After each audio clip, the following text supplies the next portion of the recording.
Bienvenue à tous pour cette nouvelle exploration de sources.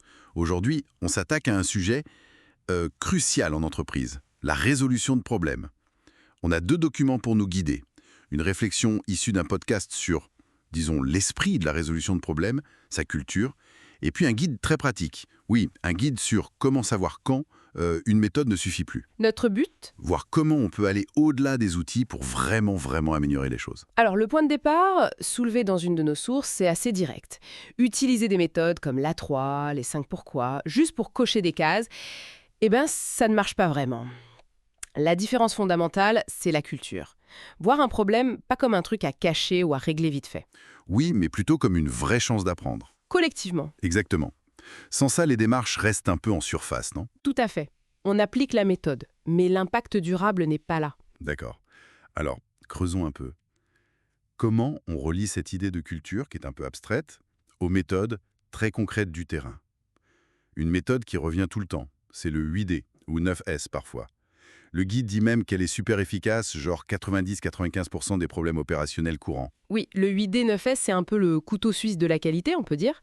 Très structuré, très utilisé, mais, et c'est là que ça devient intéressant, il a ses limites. Face à des problèmes vraiment tordus, très complexes, il peut patiner un peu.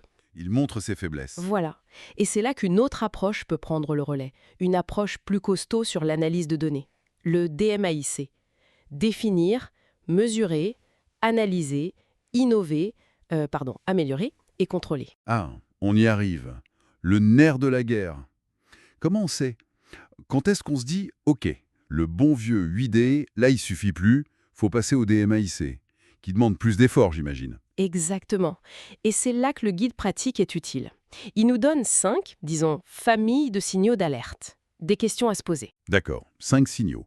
C'est concret, ça. Oui, l'idée, c'est pas de jeter l'idée, mais de savoir quand il est dépassé. Alors, ces signaux, on peut les regrouper un peu. Premier type, est-ce que déjà, décrire le problème, c'est compliqué? Est-ce que c'est flou? Est-ce qu'on manque de chiffres clairs pour le quantifier? Ok, la définition du problème elle-même. C'est ça. Deuxième signal, la complexité des causes. Est-ce qu'il y a une montagne de causes possibles? Le guide donne un chiffre, un peu comme ça, plus de 20. Plus de 20 causes potentielles. Ah oui, d'accord. Ça commence à faire beaucoup pour une analyse 8D classique qui cherche souvent la cause racine principale. Logique. Et le troisième? Troisième signal, la cause racine, justement, elle n'est pas évidente du tout. Il faut aller chercher plus loin, peut-être avec des outils statistiques plus poussés, pour démêler les causes spéciales des causes communes, par exemple. L'analyse devient plus pointue. Exactement. Quatrième signal d'alerte, les solutions qu'on a déjà mises en place, peut-être suite à un 8D précédent, elles ne marchent pas ou pas bien. On n'arrive pas à prouver leur efficacité sur la durée. Et là, j'imagine que la culture d'entreprise, elle rejoue un rôle énorme. Faut oser dire, bon, on a suivi la procédure 8D, mais ça marche pas. C'est pas toujours facile, ça. Ah, mais complètement. Une culture saine, c'est une culture où on peut dire ça sans se faire taper sur les doigts, où on peut remettre en question. Et ça pousse à chercher plus loin. Et ça nous amène au cinquième et dernier signal, la récurrence. Le problème revient encore et encore malgré les actions correctives. Là, il faut peut-être une analyse plus profonde pour identifier vraiment toutes les causes ou mettre en place un système de contrôle, de monitoring plus robuste. D'accord. Et le guide suggère, en gros, que si on répond oui à des questions clés dans, disons, 2 de ces 5 domaines, alors là, il faut sérieusement penser à passer au DMAIC. Très clair. Donc ces signaux nous disent quand basculer vers une méthode plus analytique. Mais revenons à notre point de départ, le pourquoi. Comment ce choix d'outils, finalement techniques, se relie à cette fameuse culture de résolution de problèmes? C'est le cœur du sujet en fait. Utiliser le DMAIC quand c'est nécessaire, ça permet une résolution plus robuste, oui. Mais surtout, ça montre que l'organisation a cette culture. Ça montre qu'elle accepte la complexité, qu'elle est prête à investir du temps pour vraiment comprendre, qu'elle sait adapter ses outils. C'est pas juste appliquer une recette. Non, voilà. Une culture forte, elle cherche l'efficacité réelle. Elle sait sortir du cadre habituel du 8D si besoin. C'est ça l'intelligence collective en action.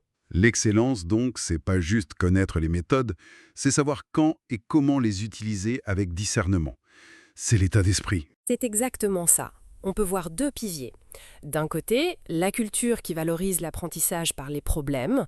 De l'autre, la compétence technique pour choisir le bon outil. Savoir faire un bon 8D, c'est fondamental.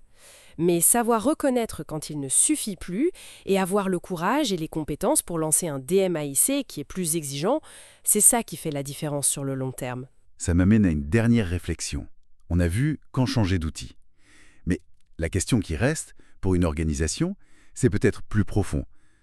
Comment on crée activement cet environnement? Comment faire pour que dire « ce problème est trop complexe pour notre approche habituelle » ce soit pas vu comme un échec ou une patate chaude à refiler, Oui, mais vraiment comme le début d'un truc passionnant, un apprentissage collectif, une amélioration qui touche au système même. excellente question pour terminer. Comment on passe de juste réagir aux problèmes complexes à vraiment en faire des moteurs d'apprentissage pour toute l'organisation? C'est sans doute là que se joue la prochaine étape, la vraie maturité en résolution de problèmes. Une piste à explorer.